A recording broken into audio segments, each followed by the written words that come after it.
Fox and the Little Birdie. Once upon a time, a little birdie had become friends with a fox, and he adored him very much. But the fox had a cunning character, and thought all the time how to outsmart him. One day the fox said, "Let's sow wheat, the two of us together. We will share the work equally, and the wheat as well."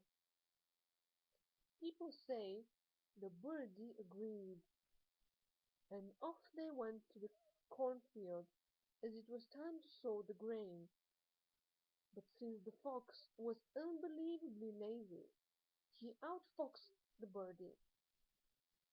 "Oh, this does not look good at all. The sky is about to crumble. I will hurry to climb that mountain and brace the sky.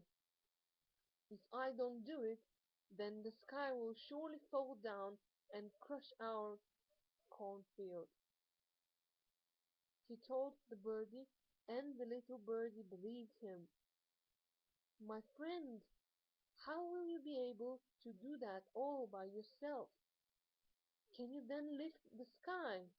he asked in worry. "How I will do it?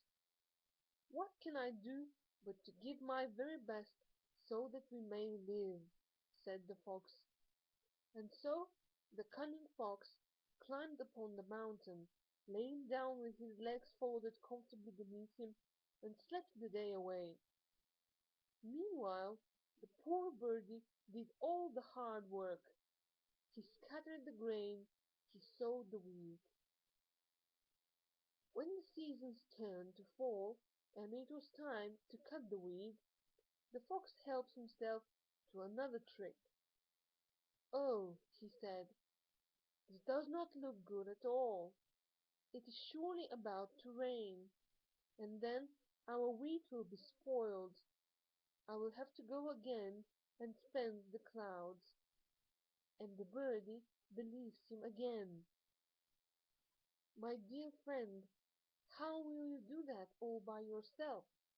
Can you really just fence the clouds?" he asked concerned. "How I will do it? Can I do but to give my very best so that we may live?"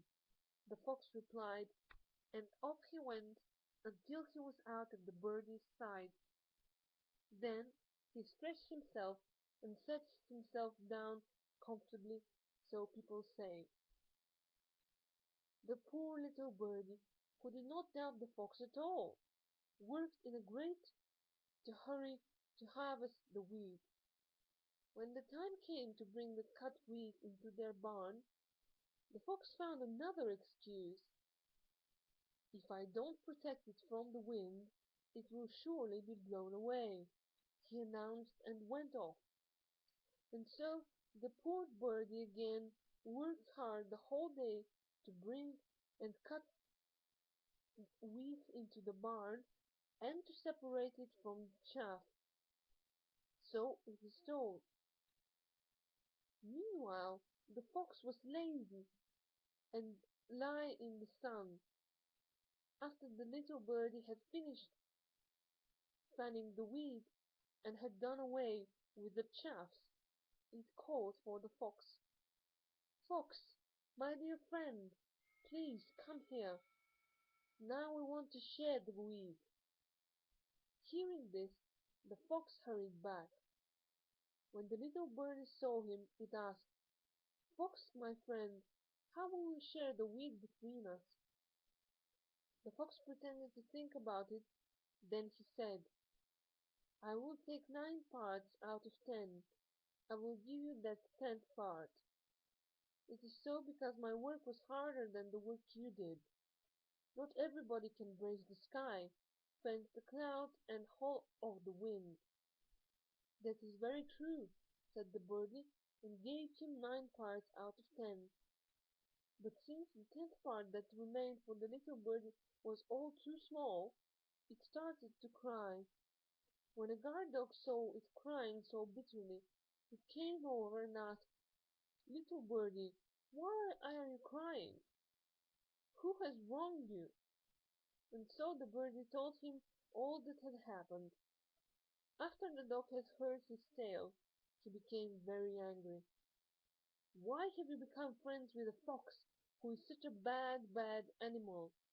Oh well, I will think of something to teach him a lesson." When the fox came to see after his wheat the next day to get it grinded, a big ear peeked out from the pile. The fox thought this would be a tasty meal, but when he bit into the ear, the big dog jumped up from beneath the wheat, pounced on him, and grabbed him. "You can't outfox me the way you did the poor birdie again and again," he said. The fox was suddenly very afraid, and as soon as the dog let him go he raced off as fast as his legs would carry him. And this is the story of how the dog helped the birdie. Together they brought the wheat home that the fox had obtained by his trickery, so people say. And from this time on, the little birdie is no longer friends with the fox.